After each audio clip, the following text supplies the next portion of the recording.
Well, I haven't made a video for the internet in quite a while, and I thought I'd do a couple gunsmithing tips and tricks while I'm at it before I finish this project up, so other people have a chance to learn a couple little tips I have here.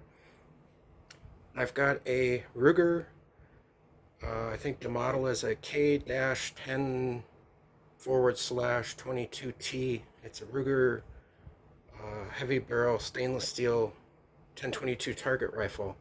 And I'm adding a Forend tip to this rifle. If you want to watch the actual process of how to do this, I suggest a channel called MidwayUSA.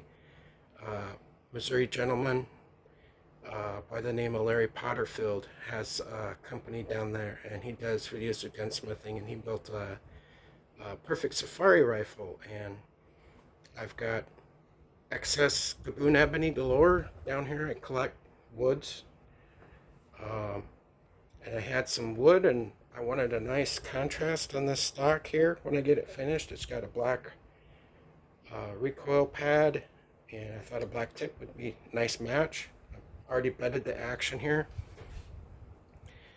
But if you want these Forend tips, and this is the point of this video, if you want these Forend tips to never ever come off, I've got a trick that will absolutely ensure that.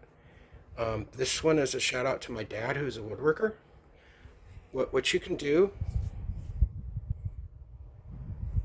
is you can take one of these round bits, the second from the right or fourth from the right, one of these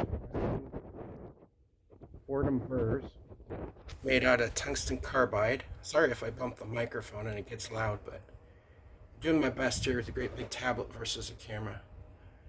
But you can take those burrs, you can put them in a Dremel, or even better, a Foredom Flex Shaft Machine,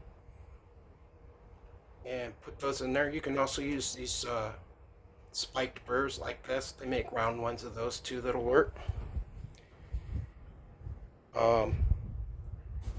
Do your process of getting this all perfectly flat across here, flat on this, of getting all your finish fit up done so that's perfectly flat. You can use a knife grinder with a flat plotting like that to get it perfectly flat.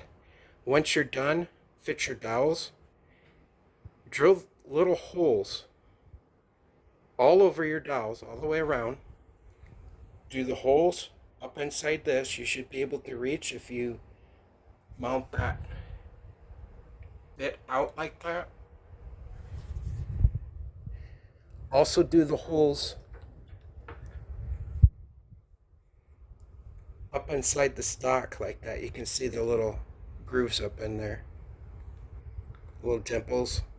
You can also groove these dowels so they don't twist. They're just done with the pliers. And don't use regular dowels. Don't use pre-bought dowels that have the impressions. That doesn't work. You want little dimples. You don't want grooves that are spiraled. Those are loosened too, believe it or not. You want the dimples like this. You want red oak dowels, and you want to make these yourself so they're the proper length. You can drill these Forend tips out on a drill press if you've got a friend that does, or like me, a father that does woodworking, a dad that does woodworking. You can drill those out. Use your hole centers and mark your Forend tips. Have 2 sets of hole centers, and that way you get your tips there to make your impression perfectly, and then shape your Forend tip on a bandsaw and do your rough work. And then to prevent it from coming out, just do those little dimples like that. I hope that helps somebody out there. I'm going to try and keep this short, but if you got any questions, ask. But it's just a simple Foredom toolkit. A lot of people make these bits. Again, pardon my messy bench here. Use a little Dremel will work. It's not as easy. Or a flex shaft machine. And you should never have trouble with it then. Use a good bedding compound or epoxy.